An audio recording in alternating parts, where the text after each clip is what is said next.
So we're in day 26 of financial literacy. This is going to cover investing.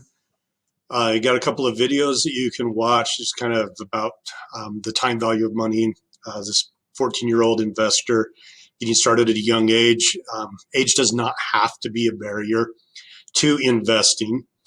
You've got the PowerPoint presentation. Make sure that you're viewing the notes, the speaker notes when you open these up. There's a lot of extra detail. Today's presentation is on how to determine what interest rate you need to have in an investment or what type of time you need to give that investment to grow. To get to speaker notes, you can click on the down arrow next to the present button and then click on presenter view.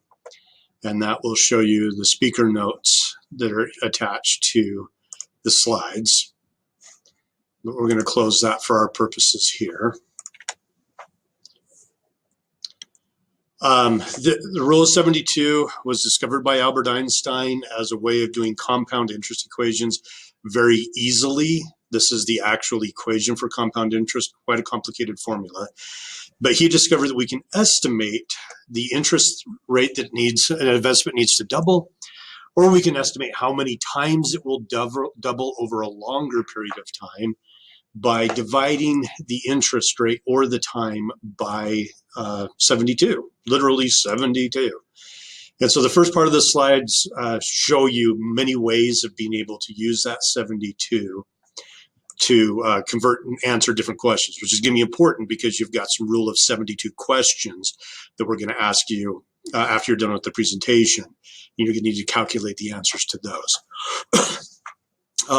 You can also see that these investments, and this is the advantage that you guys have, where if you start this when you're 25 or younger and you need the money when you're 65 and you go to retire, how many times your money can double in those 40 years based on different interest rates. Okay, so it's just this reinforcing of the time value that your money has. Towards the end of the presentation, we also illustrate our recommended progression for retirement funds. These are tax-advantaged retirement funds. We have two types, a tax-free type and a tax-deferred.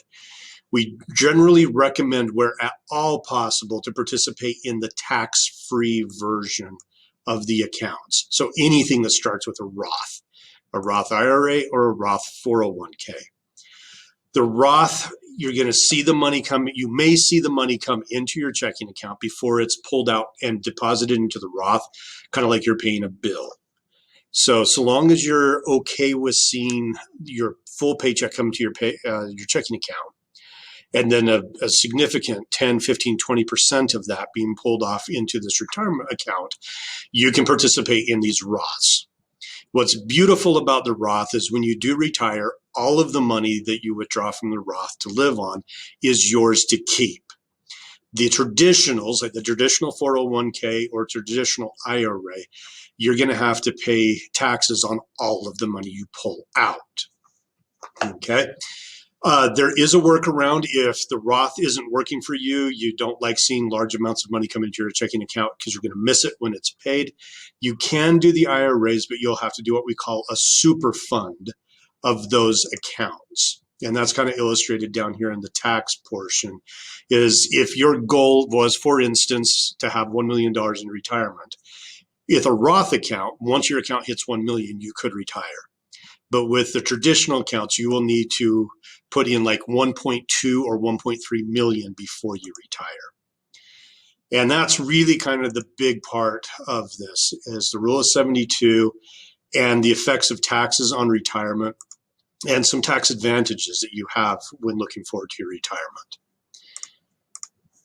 Beyond that, you've got your rule of 72 practice, and then our journal question for the day, the difference between a taxable Roth and the tax-deferred IRA, explanation, and some questions there.